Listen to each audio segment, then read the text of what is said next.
Mantan Ketua Mahkamah Konstitusi Akil Mokhtar membacakan eksepsi atau nota keberatan dalam persidangan di Pengadilan Tindak Pidana Korupsi. Ada 6 dakwaan jaksa yang dijawab oleh Akil Mokhtar. Dan untuk informasi selengkapnya kita bergabung dengan Rianti Rahadiana langsung dari Pengadilan Tipikor Jakarta. Rianti, apa isi dari eksepsi Akil Mokhtar, Rianti?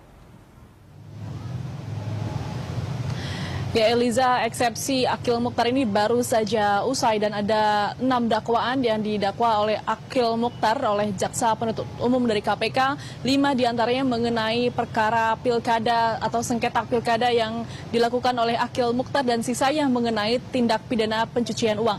Mengenai pilkada yang didakwakan oleh Akil Mokhtar, Akil menjawab mengenai kejutan untuk Akil ini sebagai judul nota keberatan eksepsi pribadi yang diajukan oleh Akil karena ia merasa banyak sekali dakwaan yang dilakukan oleh Jaksa Penuntut Umum kepada Akil Mokhtar ini sangat banyak sekali dan tidak masuk akal.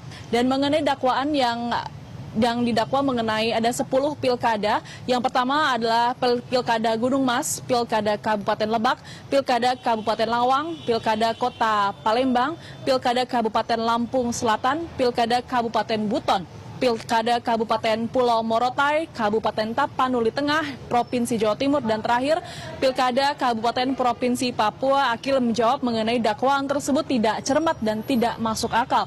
Dan juga Akil menjawab bahwa ia sama sekali tidak menerima atau memberikan janji apapun terhadap pihak yang bersengketa, serta Akil tidak melakukan atau tidak memiliki pengaruh apapun terhadap sengketa yang berjalan di Mahkamah Konstitusi. Eliza.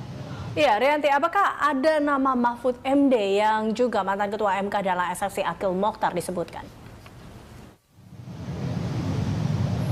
Ya, nama Mahfud MD ini tadi mencuat di eksepsi Akil yang dibacakan oleh Akil Mokhtar pada saat Akil yang menjawab dakwaan menerima hadiah atau janji dari Tubagus Hairi Wardana. Akil menjawab bahwa ia bukanlah ketua atau anggota panel hakim konstitusi yang memeriksa dan mengadili perkara tersebut, melainkan Mahfud MD. Dan Akil juga mempertanyakan mengapa Jaksa Penuntut Umum ini tidak berani menyebutkan ketua panel Pilkada Banten ini adalah Mahfud MD. Selain itu juga Akil Mokhtar mengajukan keberatan terhadap wewenang KPK bahwa KPK tidak berwenang untuk mengajukan dakwaan mengenai tindak pidana pencucian uang atau TPPU karena sesuai dengan Undang-Undang Nomor 30 Tahun 2002, KPK tidak memiliki kewenangan untuk menyelidiki, penyidikan, dan tuntutan terhadap TPPU. Dan Akil juga menolak perkara TPPU tidak dapat digabungkan dengan dakwaan dan penuntutannya oleh KPK karena hukum acara yang berbeda.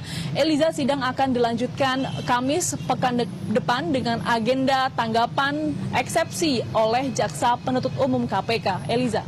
Baik, terima kasih Rianti Rahadiana melaporkan langsung dari Pengadilan Tipikor Jakarta.